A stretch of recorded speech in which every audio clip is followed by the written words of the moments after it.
में दिया गया। आज यहाँ कार्यक्रम में उपस्थित मेरे छोटे भाई उत्तर प्रदेश सरकार के टूरिज्म मिनिस्टर श्री जयवीर सिंह जी, उपस्थित मेरे विभाग के सचिव आदरणीय श्री विद्यावती जी, उत्तर प्रदेश सरकार के chief secretary Durga Shankar Mishra ji, other officials of the Uttar Pradesh government, holy monks, His Excellency ambassadors, distinguished guests, मैं उत्तर प्रदेश सरकार का धन्यवाद करना चाहता हूं कि उन्होंने इस बोधि यात्रा के अवसर पर मुझे यहां आने का सौभाग्यपूर्ण अवसर दिया। अभी हाल ही में माननीय मोदी जी के नेतृत्व में तीसरी बार देश की सरकार बनी और मुझे माननीय प्रधानमंत्री जी ने कला एवं संस्कृति, टूरिज्म एंड कल्चर के क्षेत्र में काम करने का ऐसा दायित्व दिया। And this is my maiden speech and the first ever program which I am attending after becoming the minister. So this Bodhi Yatra is an immersive experience for me.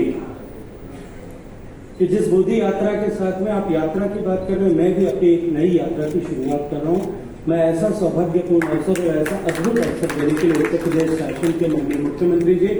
और माननीय मंत्री जी का बहुत सारा धन्यवाद हृदयपूर्वक करना चाहता हूँ। मित्रों, भारत की धरती पूरी दुनिया के लिए एक आकर्षण का केंद्र रही है सदियों सदियों से। भारत की बौद्धिक संपदा, भारत की उन्नत संस्कृति, भारत का ज्ञान, भारत का विज्ञान, भारत की ट्रेजर, भारत की वेल्थ, इसने अनेक सहस्त्राब्दियों से भारत की तरफ, हजारों हजार सालों से भारत की तरफ लोगों को आकर्षित किया है। इस इतिहास के लंबे दौर में अनेक लोग, कुछ लोग भारत की तरफ अपने बौद्धिक ज्ञान की संतुष्टि के आकर्षण को लेकर के आए, कुछ उन्नत संस्कृति से कुछ सीखने के लिए आए, कुछ यहां की कला को देखने के लिए आए,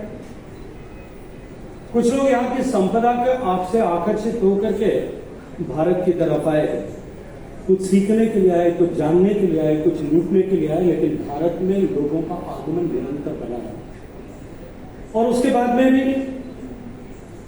भारत की भूमि ने विश्व भर को बहुत कुछ दिया। भारत की भूमि ने ज्ञान दिया, जैसा अभी जयवीर सिंह जी कह रहे थे कि दुनिया में कुछ देशों ने बहुत जो है दुनिया को, विश्व को युद्ध दिया होगा, हमने भारत को बुद्ध दिया, हमने जीवन जीने की संस्कृति दी, जीवन जीने की कला दी, हमने दुनिया को धर्म दिया, आस्था के बिंदु दिए, आस्था के केंद्र दिए। और इन सब के चलते हुए भारत के प्रति सतत आकर्षण, सस्टेनेबल अट्रैक्शन जो है भारत के प्रति निरंतर बना रहा। सामान्य नरेंद्र मोदी जी के प्रधानमंत्री बनने के बाद इस 10 साल की यात्रा में जिस तरह से भारत के प्रति आकर्षण and the perspective to look towards India, Bharat की तरफ देखने का नजरिया जिस तरह से विश्व भर का बदला है, निश्चित रूप से भारत को एक असीम संभावनाओं के दौर में विशेष रूप से पर्यटन की दृष्टि से ले जाने का मार्ग प्रशस्त करता है।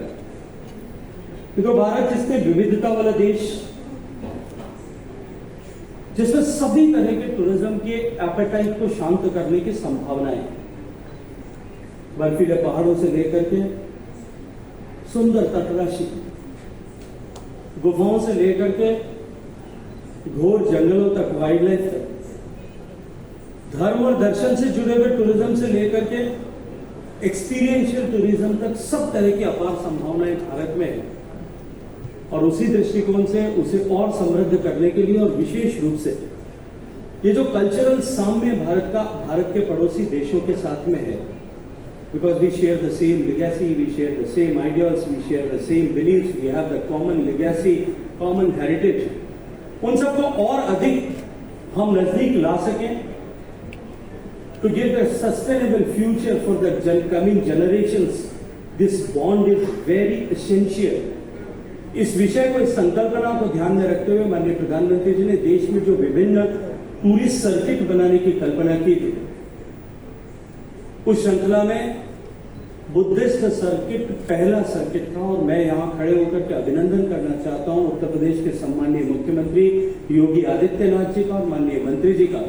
कि उसको माननीय प्रधानमंत्री जी की परिकल्पना के अनुरूप जैसा उन्होंने सोचा था उस दृष्टिकोण से धरातल पर उतारने की दिशा में उत्तर प्रदेश शासन ने निश्चित रूप से अत्यंत महत्वपूर्ण काम किया और प्रभावी कदम उठाए. When I was looking towards the presentation, though I came in between the presentation, but the presentation, the way it was curated, it was really amazing and inspirational. और मैं इसके लिए उत्तर प्रदेश शासन का बहुत सारा धन्यवाद करना चाहता हूँ.